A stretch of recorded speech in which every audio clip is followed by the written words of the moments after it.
Cat 26 here, this is Tips and Repairs and Hobbies, and welcome to my channel. And this is the second part of the finished painted model of Flash Gordon from Atlantis Models. And we got this all done and painted. He's supported by a water container in the back because he's still, the mount is still, his feet is still drying. I used green stuff to mount him to the base. And there's the little alien right there. He's all painted. I did it, the paint according to the cover art on the box, which I wanted to do. I thought it looked really good. I didn't like the back in the gold suit. So there he is. And his helmet is on.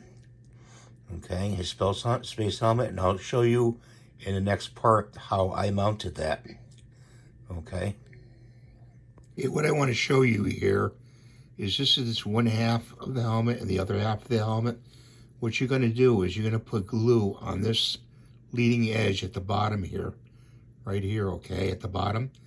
You're going to put no glue around here, no glue here, just at the bottom, okay, on each side, and then put it onto the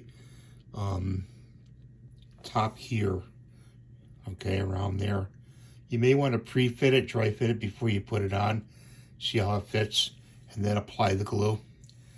So that's what I want to show you. So at the bottom here, I connected to two bases with green stuff between the alien base and the main base. So it's all one piece, so you don't lose the part of this model. So thanks for watching. Have a great day. Please rate and subscribe.